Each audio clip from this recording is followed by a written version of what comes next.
Olá, sejam muito bem-vindos.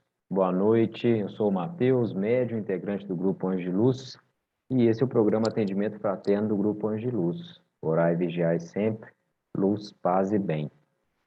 Antes de dar início aí à nossa palestra, como de costume, eu quero convidar vocês a fazerem comigo o mantra do perdão, amor e gratidão do Grupo Anjo de Luz. É um mantra que nos conecta com o Criador. Então, caso queira, feche seus olhos e me acompanhe, por favor. Hoje me perdoo, e neste momento perdoo a todos. Peço perdão, sinto muito, eu me amo, amo a todos. Estou livre, todos estão livres. Assim é, assim será, está feito. Amém, amém, amém e amém. E agora, vamos rezar juntos o decreto dos servidores da luz, pois cada um de nós é um servidor de Deus, que é a luz maior a nos guiar. Então, caso queira, feche seus olhos e me acompanhe, por favor. Eu sou um corpo de luz. Eu acendo a luz em mim e ao meu redor. Eu aciono as potencialidades cósmicas da luz para que vibrem em cada ser. Eu sou a luz, eu sou a mais alta vibração de luz. Eu sou luz, eu vibro na luz e permaneço na luz por toda a eternidade. Ok, pessoal. Pessoal, hoje o tema do programa Atendimento Fraterno é o mito da caverna. Vamos olhar aí, fazer uma análise dessa alegoria por uma perspectiva espírita ou espiritualista. O mito da caverna, também conhecido como a alegoria da caverna, né, é uma passagem do livro A República, do filósofo grego Platão. Esse filósofo ele viveu aí no século IV antes de Cristo, na Grécia, e esse mito é mais uma alegoria porque é considerada aí uma das mais importantes da história da filosofia. Então, é através dessa metáfora que Platão coloca que é possível conhecer aí uma das suas mais importantes teorias, de que é através do conhecimento que é possível captar a existência do mundo sensível, né, conhecido aí através dos nossos sentidos, né, e também do mundo inteligível, esse, porém, conhecido somente através da razão. O que esse mito fala? O que essa alegoria fala? Conta a história de vários prisioneiros que, desde o nascimento, estão aí aprisionados, acorrentados em uma caverna. Eu vou projetar a imagem aqui para vocês acompanharem comigo. Deixa eu colocar aqui. Vocês vão ver uma outra foto aí, primeiramente, mas já já eu mudo. É essa imagem aí, ó, que vocês estão vendo, tá? Então, conta a história desses prisioneiros aqui, que desde o nascimento eles estão acorrentados nessa caverna, e eles passam o tempo inteiro olhando para a parede, essa parede aqui de fundo, que é iluminada pela luz de uma fogueira, né? E nessa parede são projetadas imagens, então a gente dá para ver que essas pessoas com essas imagens aqui, essas imagens fixas, não necessariamente estátuas, né? Mas que ficam passando aqui e projetam essas imagens aqui, dando ideia de movimento, de que algo está acontecendo, né? Então, são pessoas, plantas, animais, é um mundo ali, cenas, né, que são mostradas a esses prisioneiros aí todos os dias aí. E eles ficam dando nome a essas imagens, né? Eles analisam as situações, eles julgam ela também, né? Então, essa é a vida dos prisioneiros. Mas, porém, Platão coloca que um dia um desses prisioneiros é permitido a ele sair da caverna. Ele é desacorrentado e ele pode sair da caverna e explorar o mundo externo. E esse prisioneiro aqui está saindo. Então, dá para ver ele saindo da caverna aqui. E ele entra em contato com a realidade externa da caverna, né? Então, ele percebe que passou a vida inteira ali analisando apenas imagens projetadas por estátuas, que ele vê o que acontece realmente, e ele fica encantado com o mundo externo, com o mundo real lá fora, com a natureza, com os animais, o mundo palpável, rios, árvores, todas essas coisas, né? Ele fica ali maravilhado e ele volta correndo para a caverna para poder contar para os outros prisioneiros, né, companheiros dele lá, o que ele viu, e para contar para eles também que tudo aquilo que eles estão vendo ali, aquilo ali não é real, é apenas uma projeção, né? Mas o que acontece é o seguinte, que os prisioneiros não acreditam nele. Pelo contrário, eles ridicularizam ele, né? E quando ele insiste em falar que aquilo lá é uma projeção, que aquilo não é real, eles o ameaçam, né? Chamam ele de louco e ameaçam ele, falando, pedem para ele para poder parar com aquela história, que aquela história que ele fala não faz o menor sentido, né? O que que Platão quer dizer com essa história, com essa alegoria aí?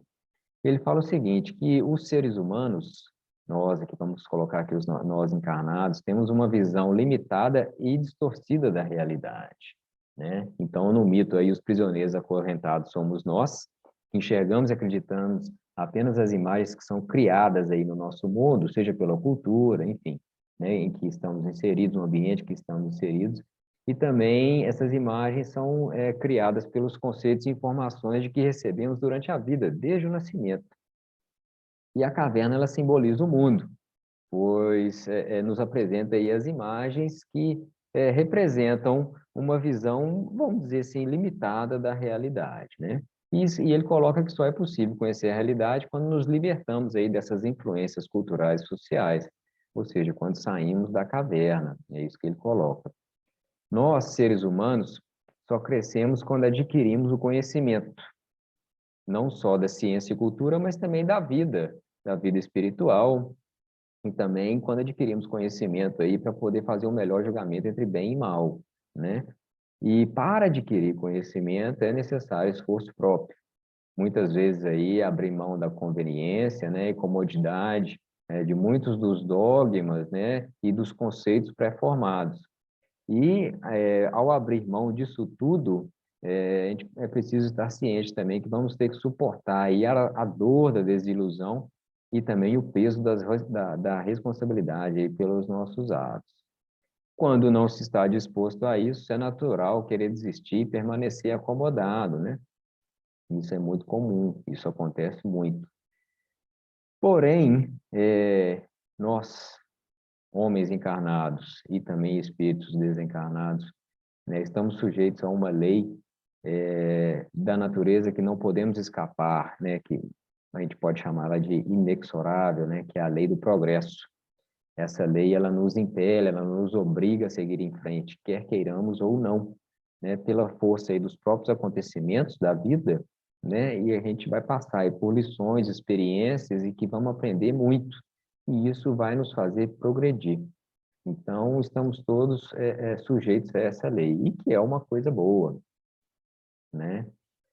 Jesus é um espírito que veio aí mostrar a luz, jogar a luz aí de conhecimento. Jesus, quando esteve na Terra, ele colocou em xeque aí todos os costumes que existiam naquela época, né? Por isso foi tratado da forma como foi, ou assim como filósofos antes dele também, né? Cientistas, né? Pensadores, em várias épocas colocaram novos conhecimentos, trouxeram novos conhecimentos e que a sociedade daquela época não estava preparada para entender ou por medo achou melhor calar esse novo conhecimento que existia, né? Então as razões aí eram diversas, mas era uma visão limitada da realidade. O Espiritismo, já no século XIX, ele veio e lançou luz aí a muitas coisas que até então eram incompreendidas. Por exemplo, ele colocou a fé raciocinada, a importância disso, né, do questionamento. O Espiritismo trouxe a realidade do espírito. O Espiritismo nos informou, nos ensinou sobre a importância e os objetivos da reencarnação.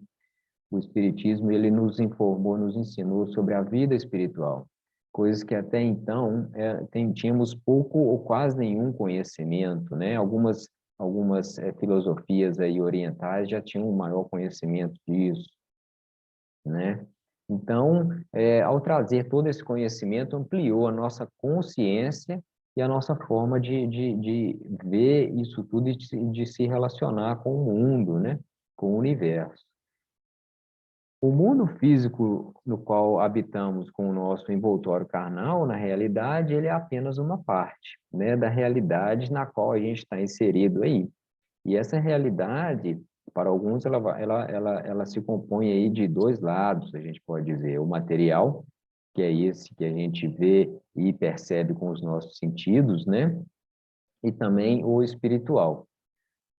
O espiritual, a grande maioria das pessoas se recusa a acreditar por achar que ele não existe, pelo simples fato de não perceber ele com os sentidos disponíveis que temos. E as razões para não perceber esse mundo espiritual são inúmeras, e não cabe a gente aqui julgar essas razões.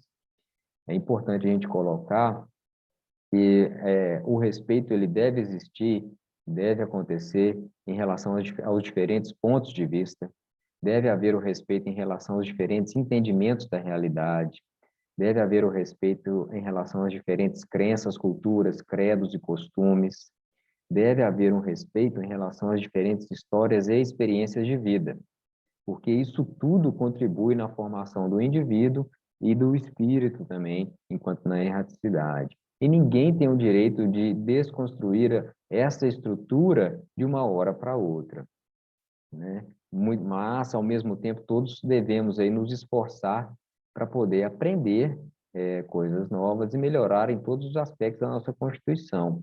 Então, essa pessoa que, de repente, tem um entendimento, ela deve se esforçar para poder aprender coisas novas, ampliar a sua consciência e ampliar o seu leque de conhecimento. Ao fazer isso, ela abre as portas e está sempre questionando. Então, dessa forma, ela vai progredir por mérito dela, né? É interessante entender que sempre é tempo de considerarmos as coisas de modo amplo e elevado. A gente vê, comum a gente escutar a expressão que é chegada a hora de fazer isso, é chegada a hora de considerarmos as coisas de modo amplo e elevado. Sempre é tempo, né? Sempre é tempo. Então, e devemos também deixar de lado aí os interesses, o ego, o orgulho e tantos outros sentimentos que nos impedem de progredir como indivíduo, enquanto encarnado, e como espírito eterno que somos. Então, ao mesmo tempo, não devemos acreditar cegamente naquilo que nos é dito, ou tudo que nos é dito, devemos sempre questionar, que é o que fala, né, da fé raciocinada, né, para poder progredir. E para que esse progredir aconteça, é imprescindível também que modifiquemos aí a nossa forma, a nossa maneira de pensar, né? Então, questionando e raciocinando a respeito desse novo conhecimento que existe. É o conhecimento que vai nos confortar, é o conhecimento que vai iluminar a nossa caminhada individual, é ele que possibilita avançar, o homem avançar em todos os aspectos, né, da sua constituição, e é importante estarmos abertos aí para o novo, pois é ele que vai nos possibilitar a evolução. A ignorância, pessoal, ela só nos abraça porque achamos mais fácil e mais confortável ficar com as limitações de nossos horizontes, ao invés de trabalhar aí na mudança de nossos velhos e confortáveis padrões, né? Isso aí é muito interessante. Então, eu encerro o programa de hoje com a seguinte mensagem, que é para a gente poder refletir a respeito. Tudo evolui. Por que seria diferente com a forma de entendermos a vida, o universo e Deus?